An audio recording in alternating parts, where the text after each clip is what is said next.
di surga, kami mau bersyukur kepadamu Tuhan, karena Engkau tetap memberi kami kesempatan untuk merenungkan sebagian daripada firman-Mu. Kami mohon Engkau hadir dengan Roh-Mu yang kudus, memenuhi hati kami yang sudah terbuka untuk firman-Mu. Biarlah firman-Mu hari ini boleh mengubah hidup kami makin dekat dengan Tuhan. Baik yang menyampaikan maupun yang mendengar, kami sama-sama mendapat berkat. Terima kasih Tuhan, kami serahkan waktu ini di dalam tangan-Mu.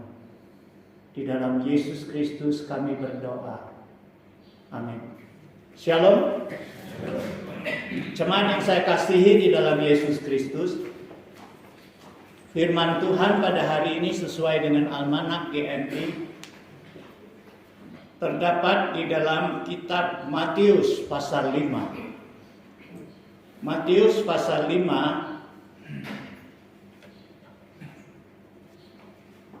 ayat ke-13 hingga ayat ke-20. Matius pasal 5 ayat ke-13 hingga ayat ke-20. Bila sudah mendapatkan, kita membacanya dengan cara bersahut-sahutan. Kita mulai. Kamu adalah garam dunia. Jika garam itu menjadi tawar, dengan apakah ia diasinkan? Tidak ada lagi gunanya selain dibuang dan diinjak orang. Kamu adalah garam dunia. Kota yang terletak di atas gunung tidak mungkin tersembunyi. Lagi pula orang tidak menyalakan pelita lalu meletakkannya di bawah gantang, melainkan di atas kaki dian, sehingga menerangi semua orang di dalam rumah itu. Demikianlah hendaknya kamu bercahaya di tengah orang, supaya mereka melihat perbuatanmu yang baik dan memuliakan Bapamu yang di surga. Janganlah kamu menyangka bahwa aku datang untuk meniadakan hukum Taurat atau kitab para nabi.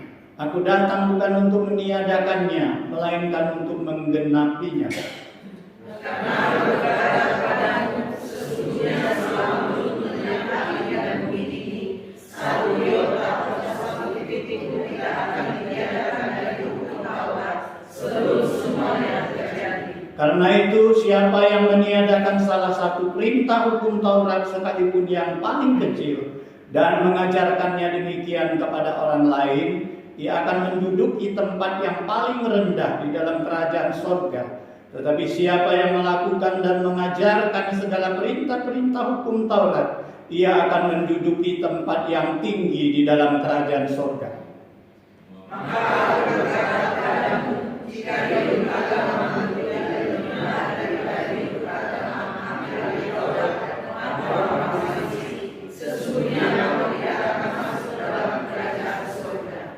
Jemaat yang saya kasihi di dalam Yesus Kristus, kita bersyukur kepada Tuhan yang masih memberi kita kesempatan untuk merenungkan sebagian daripada firman-Nya. Di dalam perikop hari ini, kita melihat ada dua perikop yang ditampilkan oleh penyusun Almanak GMI. Saya pikir kedua perikop ini awalnya sulit dihubungkan. Tetapi kita coba untuk sama-sama merenungkan sebenarnya ada kaitan apa antara perikop dari ayat 13 sampai ayat ke-20. Ada dua perikop, yang pertama garam dunia dan terang dunia, dan yang kedua Yesus dan hukum Taurat. Saudara sekalian, kedua perikop ini tercantum di dalam khotbah Yesus di bukit. Kita tahu khotbah Yesus di bukit itu sangat kesohor ya. Dan di dalamnya ada dua perikop ini berurutan. Dan pengajaran Yesus ini ditujukan khususnya kepada murid-muridnya. Tapi tentu pada saat itu banyak orang lain juga turut mendengar. Termasuk di dalamnya orang Farisi dan ahli-ahli Taurat. Nah saudara sekalian, kita coba membahas dua perikop ini satu persatu. Di dalam perikop garam dan terang dunia, kita melihat Yesus menginginkan murid-muridnya berdampak bagi sekitarnya. Mereka diumpamakan bahwa kamu adalah garam dunia, kamu adalah terang dunia. Apa gunanya kalau garam itu jadi tawar?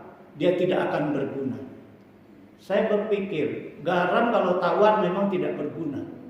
Tapi kalau garam asin, tapi disimpan di lemari dapur tidak dipakai, juga tidak berguna. Jadi saudara sekalian, di sini saya melihat Yesus ingin murid-muridnya memiliki karakter Kristus seperti garam yang asin, tapi itu tidak cukup. Tetapi garam itu harus larut di dalam makanan. Maka garam itu akan dinikmati oleh orang. Garam itu akan membuat kenikmatan, garam itu akan membuat pengawetan, garam itu akan membuat menjadi suatu pengobatan, dan garam banyak manfaatnya bagi kehidupan. Dengan catatan, garam itu harus asin, punya karakter, dan garam itu harus larut dalam makanan. Di sini Yesus ingin mengatakan bahwa kalian murid-muridku harus keluar, bukan saja memiliki karakter Kristus, tetapi karakter itu harus kalian berikan di dalam masyarakat, di dalam orang-orang yang di sekitarmu. Kamu harus bisa berbaur dan berdampak sehingga orang dapat merasakan kehadiranmu membawa berkat. Lalu Yesus katakan kamu adalah terang dunia. Kalau sebuah kota didirikan di atas gunung, tidak mungkin disembunyikan. Semua orang akan melihat ada kota di atas gunung. Kamu harus jadi terang yang ditaruh di atas kaki dia, bukan disembunyikan di bawah gantang. Sehingga semua orang melihat terang itu, mereka akan memuliakan nama Tuhan. Di sini Yesus akan mengatakan bahwa terang itu berharga apabila terang itu dapat bercahaya di tempat yang gelap. Kalau di ruangan sudah terang benderang, ada terang, enggak bermanfaat. Terang itu harus menerangi kegelapan, supaya orang-orang yang ada di kegelapan dosa itu tidak akan tersandung karena ada terang yang bercahaya. Jadi di sini juga sama, bahwa Yesus katakan kamu harus memberikan kesaksian, karena sebagai umat Tuhan disoroti oleh banyak orang, dilihat oleh banyak orang. Bagaimana cara kita hidup? Apakah hidup kita sebagai terang yang akan memuliakan nama Tuhan? Ini yang Yesus tekankan kepada murid-muridnya di dalam perikop yang pertama. Lalu kita masuk ke dalam perikop yang kedua, yaitu Yesus dan hukum Taurat. Nah, kita lihat Yesus di dalam perikop yang kedua ini, ayat ke-17, Yesus mengawali dengan satu kata, jangan kamu menyangka. Saudara sekalian, dari perkataan ini, dari perkataan Yesus ini menyirat suatu arti bahwa mungkin ada orang menyangka sesuatu, atau Yesus berjaga-jaga agar jangan timbul prasangka dari orang banyak. Yesus katakan jangan menyangka apa? Jangan menyangka bahwa aku datang meniadakan hukum Taurat, kata Yesus. Jangan menyangka bahwa aku datang meniadakan kitab para nabi. Aku datang adalah untuk menggenapinya. Saudara sekalian, ada apa dengan hukum Taurat dan kitab para nabi? Hukum Taurat dan kitab para nabi itu adalah kitab suci yang dipegang oleh bangsa Israel dari zaman ke zaman, berabad-abad. Hukum Taurat itu berasal dari mana? Hukum Taurat itu adalah Allah sendiri memberikan kepada umatnya melalui Musa di Gunung Sinai. Pada saat itu Allah memberikan 10 hukum Allah. Saudara sekalian, dari 10 hukum Allah itulah dijabarkan para ahli hukum, pada para ahli Taurat. Para ahli Taurat itu menjabarkan 10 hukum Allah itu menjadi ratusan, 630-an peraturan-peraturan hukum-hukum yang kecil. Jadi saudara sekalian, hukum Taurat dan para kitab para nabi itu adalah kitab suci yang dipegang erat oleh bangsa Yahudi. Sambil mereka menantikan kedatangan janji Tuhan akan seorang Mesias, juru selamat bagi mereka. Jadi saudara sekalian, Yesus katakan, jangan menyangka aku datang meniadakan kitab sucimu. Bukan, aku menggenapinya. Tetapi kenapa Yesus katakan jangan salah sangka? Sebenarnya kalau orang mau salah sangka terhadap Yesus, itu memang masuk akal. Saudara sekalian, karena apa? Dari beberapa tindakan Yesus, dari beberapa pengajaran Yesus, seolah-olah Yesus ini tidak connect dengan hukum Taurat. Selalu Yesus seolah-olah berlawanan dengan hukum Taurat. Sehingga orang menyangka jangan-jangan orang yang menamakan dirinya Mesias ini datang ingin membawa Taurat yang baru, ingin meniadakan Taurat yang lama yang mereka pegang sudah berabad-abad. Sehingga mereka tidak menerima. Makanya dalam banyak pengajaran Yesus mereka protes. Banyak tindakan Yesus dengan murid-muridnya mereka protes. Mari kita lihat bagaimana Yesus menjawab satu persatu tuduhan mereka. Saudara sekalian, kita tahu di dalam Injil, 4 Injil ini kita lihat beberapa kali Yesus menyembuhkan orang pada hari Sabat. Padahal hari Sabat bagi orang Yahudi tidak boleh bekerja. Tapi Yesus justru menyembuhkan orang yang sakit pada hari Sabat. Saudara sekalian, Yesus menyembuhkan bukan saja di luar, tetapi di dalam bait Allah. Ada seorang tangannya yang layu di bait Allah. Yesus sembuhkan di situ pada hari Sabat. Nah, saudara sekalian, ada satu peristiwa ketika Yesus ajak murid-muridnya lewat ke sebuah kebun gandum. Di situ karena lapar mereka memetik sedikit gandum untuk dimakan. Nah, orang-orang Farisi semua protes. Protes apa? Bukan protes mereka maling, bukan, saudara sekalian. Karena ada peraturan bagi orang Yahudi, kalau datang ke kebun orang memetik sedikit untuk makan itu nggak salah. Tapi yang salahnya di mana? Yang dipermasalahkan oleh orang Yahudi karena hari itu hari Sabat. Kenapa muridmu, kenapa engkau memetik gandum? Saudara sekalian, kenapa engkau kerja? Saudara sekalian, Yesus menjawab mereka tentang menyembuhkan orang sakit. Yesus bertanya, apa yang boleh dilakukan pada hari Sabat? Berbuat baik atau berbuat jahat? Menyelamatkan nyawa orang atau membinasakan nyawa orang? Apa yang boleh dibuat? Mengenai memetik gandum, makan pada hari Sabat, Yesus katakan, oh nenek moyangmu yang kau hormati Raja Daud pernah dalam pelariannya dengan prajurit-prajurit pengikut-pengikutnya masuk ke dalam bait suci. Mereka makan roti di atas mezbah yang boleh dimakan hanya oleh imam saja. Tidak boleh orang lain makan itu roti. Tetapi Raja Daud makan. Bagaimana dengan para imam pada hari Sabat mengerjakan pelayanan?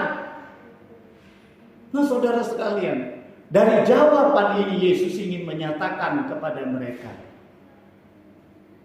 bahwa hari Sabat itu dibuat untuk manusia. Manusia bukan dibuat untuk hari Sabat. Aku adalah Tuhan daripada hari Sabat. Jadi pada hari Sabat jangan melarang kalau ada orang menyelamatkan orang lain.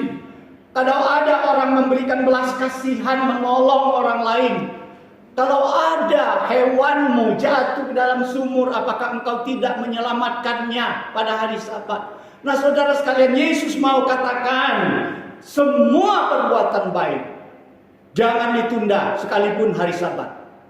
Semua perbuatan kasih penyelamatan jangan ditunda, jangan diberhentikan karena hari Sabat. Jadi Yesus bukan meniadakan hari Sabat, tapi Yesus memberikan arti yang lebih dalam terhadap hari Sabat. Kenapa arti yang dalam? Yesus mematuhi hari Sabat. Kita membaca beberapa peristiwa di dalam Alkitab pada hari Sabat. Yesus ada di rumah sembahyang. Yesus ada di rumah Allah. Nah, saudara sekalian, ketika murid-murid Yesus makan tidak membasuh tangan, itu dipermasalahkan. Mereka mengatakan itu najis, itu melanggar tradisi. Saudara sekalian, apa jawab Yesus? Yang masuk ke dalam mulut itu tidak menajiskan. Karena apa? Karena yang masuk ke mulut turun ke perut, dari perut turun ke jamban. Tapi yang keluar dari mulut itu yang menajiskan. Kenapa? Karena yang keluar dari mulut berasal dari hati. Dari hati itu penuh pemikiran-pemikiran yang jahat. Saudara sekalian, kita dapat melihat apa yang Yesus katakan. Karena dari hati timbul segala pikiran jahat.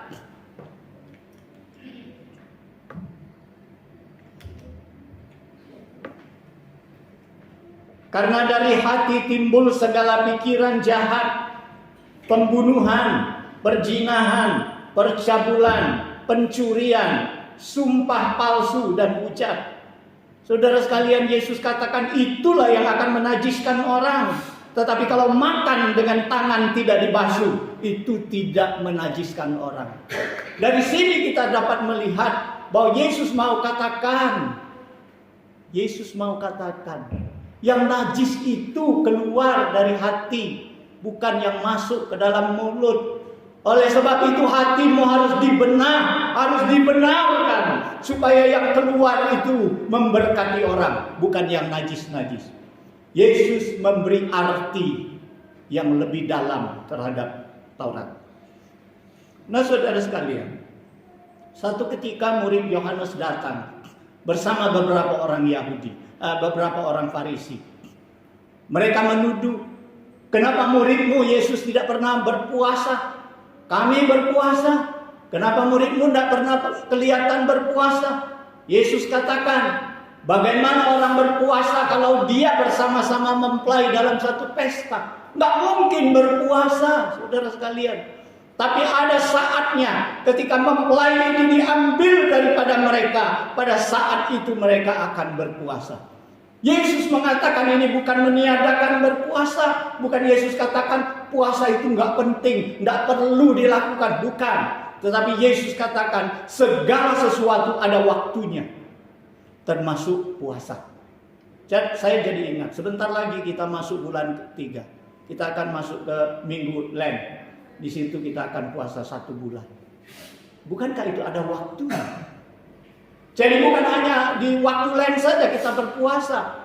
Tetapi bila ada pergumulan, bila ada sesuatu yang sungguh-sungguh bergejolak di dalam hati kita, sungguh-sungguh membuat kita rindu pertolongan Tuhan, kita boleh berpuasa.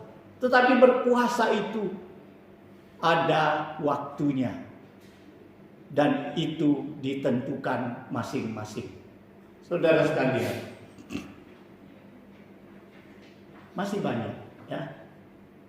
Masih banyak yang dijelaskan Yesus tentang puasa. Di dalam pengajaran Yesus, saudara sekalian.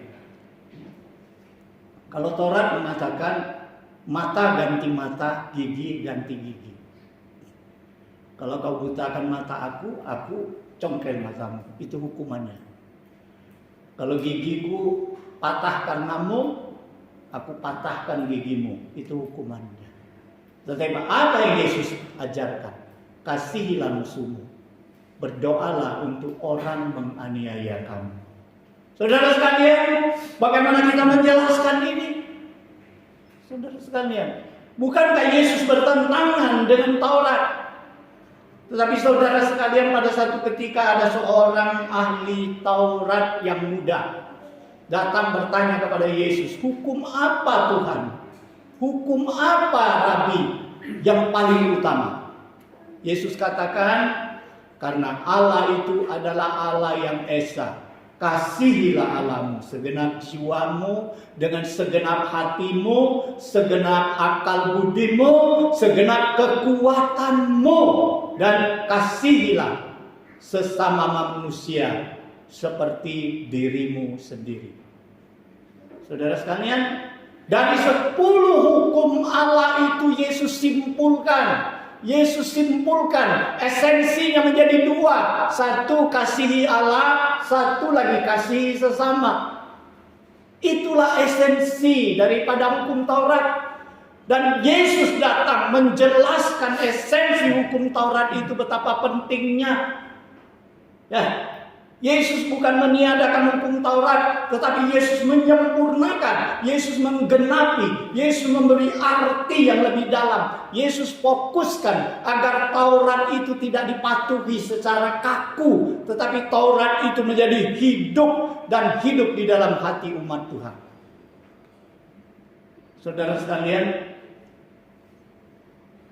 mungkin tidak semua orang dapat mengasihi Tuhan dengan segenap hati, segenap tenaga, segenap pikiran dan akal budi dan sebagainya. Karena apa? Karena banyak orang mempunyai akar pahit terhadap Tuhan. Banyak orang menganggap Tuhan tidak adil terhadap dirinya. Baik dalam kehidupannya, baik dalam kebutuhannya, baik ketika dia mendapatkan sakit penyakit.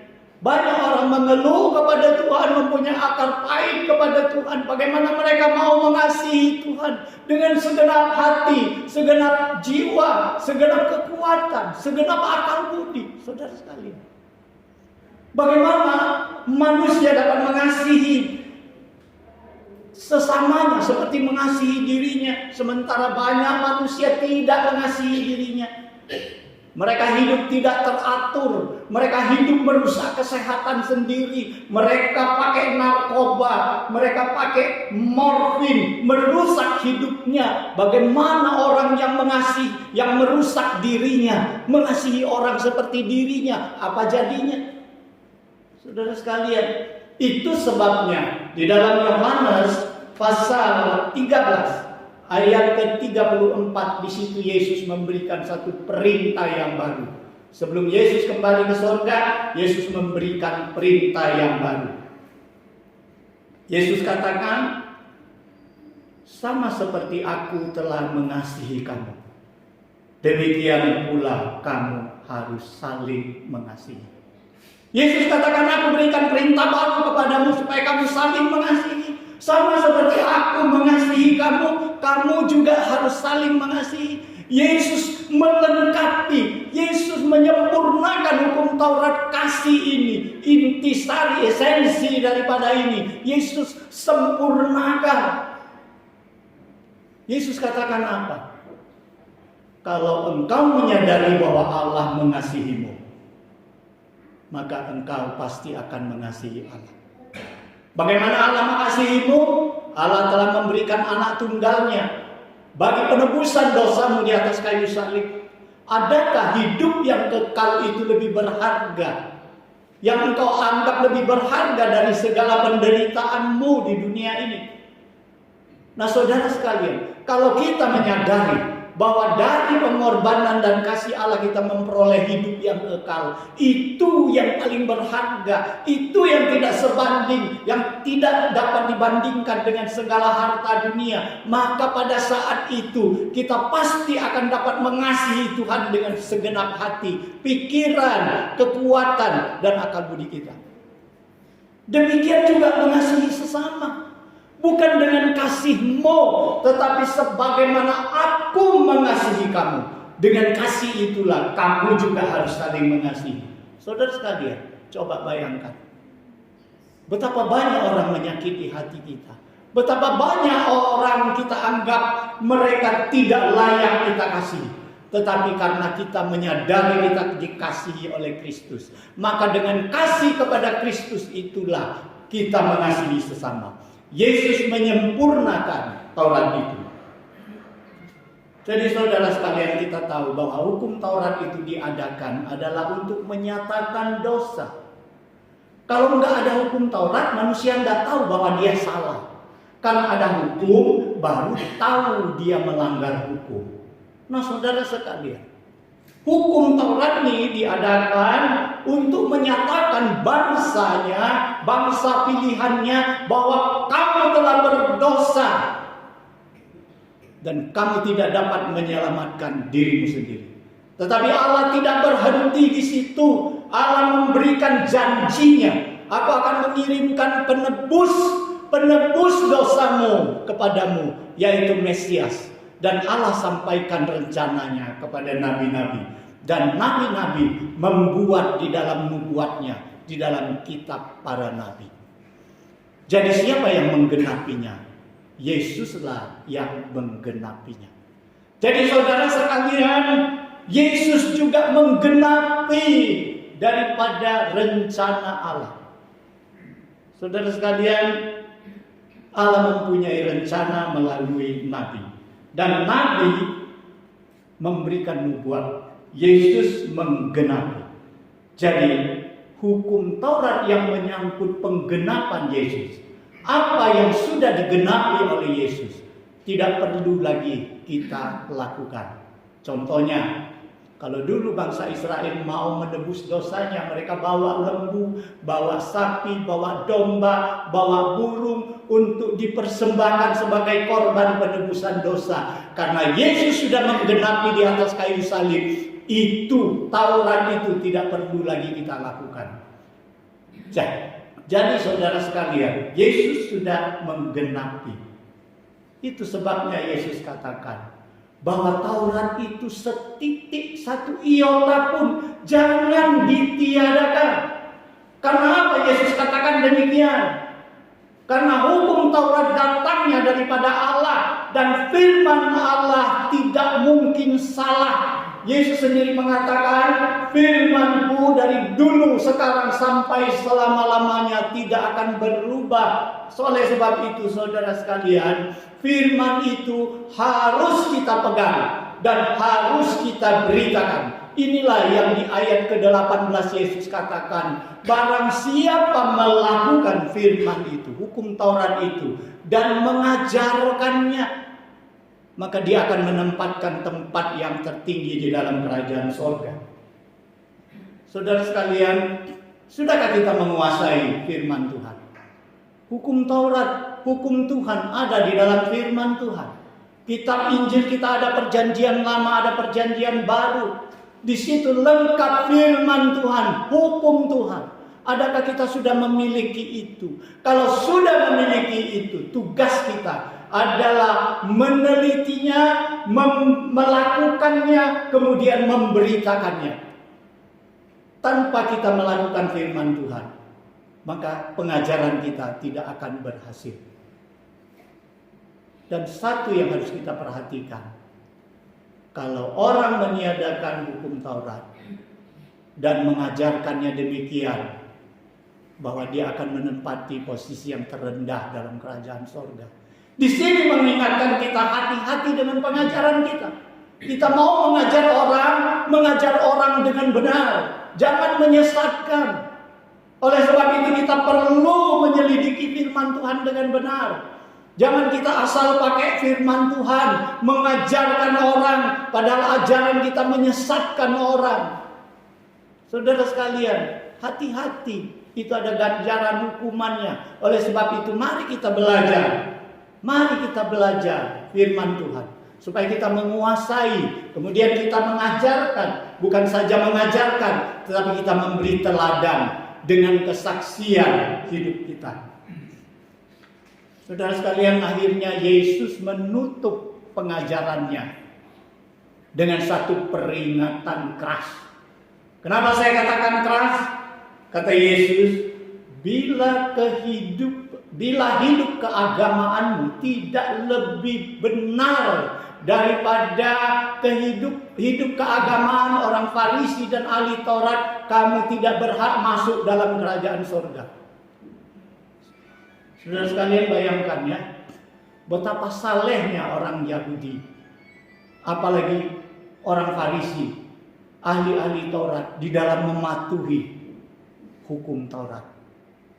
Mereka seminggu berpuasa berapa kali, mereka membuat derma, mereka memberikan perpuluhan bukan satu macam, sampai jintan dan apapun mereka perpuluhankan. Saudara sekalian, bagaimana mereka berbuat kebajikan, bagaimana mereka melakukan hukum Taurat itu begitu sempurna, hidupnya begitu saleh. Dapatkah kita hidup lebih benar daripada mereka? Saudara sekalian, perkataan Yesus ini sangat keras, membuat saya merenungkan, kalau begitu ada berapa orang yang bisa hidup lebih saleh daripada orang-orang Yahudi, orang-orang Farisi dan ahli-ahli Taurat, di dalam mematuhi firman Tuhan, di dalam mematuhi hukum Taurat itu. Saudara sekalian, ternyata saya baca penerjemahan bahasa Mandarin. Di situ dikatakan benar. Benar itu adalah dibenarkan. Saya ingat kata dibenarkan, i, dalam bahasa Chinese itu i. I itu in sin chen i. Engkau dibenarkan karena iman. Oh, ternyata yang Yesus katakan ini, ada apa salah dengan kesalehan orang Farisi dan ahli Taurat sehingga mereka tidak dapat dibenarkan, saudara sekalian? Karena kita tahu dari dulu Tuhan sudah janji kepada mereka akan kirimkan Mesias. Tetapi Mesias sudah dikirimkan, sudah nyata di dalam firman Tuhan. Mereka tidak mau menerima, mereka tidak mau percaya bahwa enggak mungkin Mesias dikirimkan lahir di dalam kandang domba. Enggak mungkin Mesias itu dikirimkan sebagai tukang kayu. Saudara sekalian, mereka tidak yakin, mereka tidak percaya, mereka mengandalkan perbuatan, kesalehan, ingin dibenarkan di hadapan Tuhan. Inilah yang membuat mereka tidak benar di mata Tuhan. Saudara sekalian, kita dapat melihat dalam peristiwa kelahiran Yesus. Ketika Maria mau diceraikan oleh Yusuf karena tahu dia hamil di dalam hubungan dengan dirinya, malaikat datang berkata kepada Yusuf, kau jangan ceraikan Maria, kau harus mengambil dia sebagai istrimu.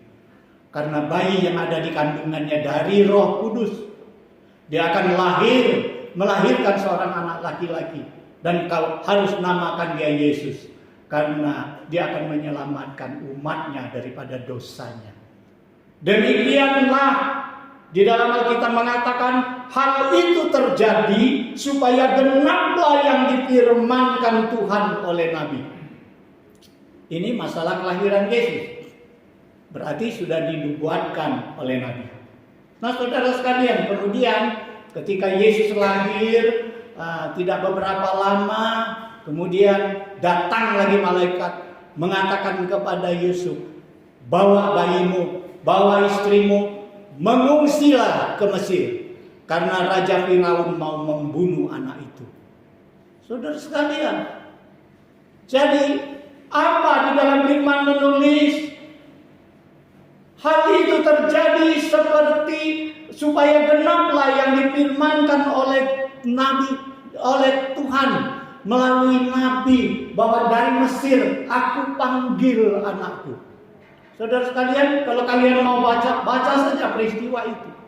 Di situ ada dituliskan hal itu terjadi supaya genaplah yang difirmankan Tuhan oleh Nabi, bahwa dari Mesir aku panggil anakku. Tuhan memanggil dari Mesir. Yesus itu dibawa ke Mesir. Ketika Raja Firaun sudah mati, Tuhan berkata kepada Yusuf, sekarang pulanglah, tinggal di Nazaret.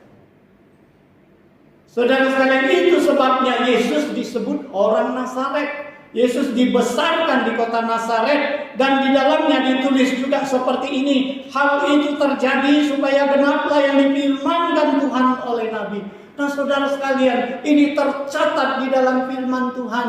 Tetapi orang Yahudi sampai saat ini, orang Farisi, orang ahli Taurat, mereka tidak menerima ini. Padahal sudah dinubuatkan oleh Nabi, dan itu sudah digenapi di atas diri Yesus. Inilah kesalahan.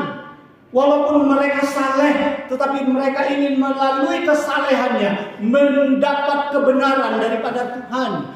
Ingin melalui kesalehannya dibenarkan dan selamat. Itu tidak akan mereka dapat. Karena firman Tuhan di dalam Roma mengatakan iman, ya, kita dibenarkan karena iman. Saudara sekalian, itu sebabnya kita harus bersyukur kepada Tuhan. Karena walaupun hidup kesalehan kita mungkin, sangat mungkin tidak sebanding dengan orang-orang Yahudi yang saleh, tetapi kita bersyukur karena anugerah Tuhan sudah diberikan kepada kita. Karena iman kita kepada Tuhan, kita dibenarkan, kita lebih benar. Bacalah peringatan Yesus.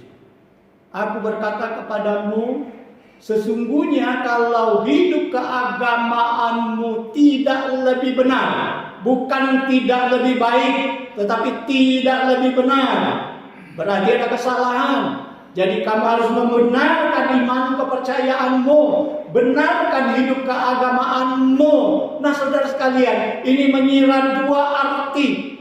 Bukan saja kita benar di dalam iman, percaya kepada Yesus untuk menerima keselamatan. Kita menyadari bahwa keselamatan itu adalah cuma-cuma, bukan hasil dari perjuangan kita. Tetapi ingat, kita harus hidup dalam keagamaan kita secara benar. Betapa seringkali di dalam kehidupan kita melihat orang yang bukan Kristen lebih benar daripada orang Kristen. Banyak orang yang bukan Kristen, dia lebih jujur, lebih peduli terhadap lingkungan, mereka bekerja lebih sungguh-sungguh, mereka lebih sopan. Saudara sekalian, jadi di sini mengajarkan kepada kita melalui firman Tuhan hari ini bahwa kalau Kristus sudah memberikan kebenaran itu kepada kita, kita sudah dibenarkan, kita juga harus hidup lebih benar daripada orang-orang yang bukan Kristen. Kita harus hidup lebih benar di dalam kejujuran, di mana kita ditempatkan, di mana kita bekerja. Kita harus lebih benar, mempunyai kasih yang lebih besar daripada orang-orang yang bukan Kristen. Kita harus mempunyai kepedulian kepada lingkungan lebih besar daripada orang-orang yang bukan Kristen. Bukankah ini berkaitan erat dengan apa yang Yesus ajarkan di perikop sebelumnya, yaitu jadilah garam, jadilah terang yang berdampak kepada manusia di sekitarmu. Jadi inilah tujuan firman Tuhan hari ini. Melalui dua perikop ini kita dihimbau supaya kita berdampak menyatakan kebenaran Kristus di dalam hidup kita. Karena kita sudah tahu bahwa firman Tuhan itu iya dan amin. Tidak boleh merubah firman Tuhan. Dan Yesus sudah menggenapi itu semua. Oleh sebab itu, mari kita belajar untuk menjadi seorang umat Tuhan yang benar di hadapan Tuhan. Mari kita berdoa.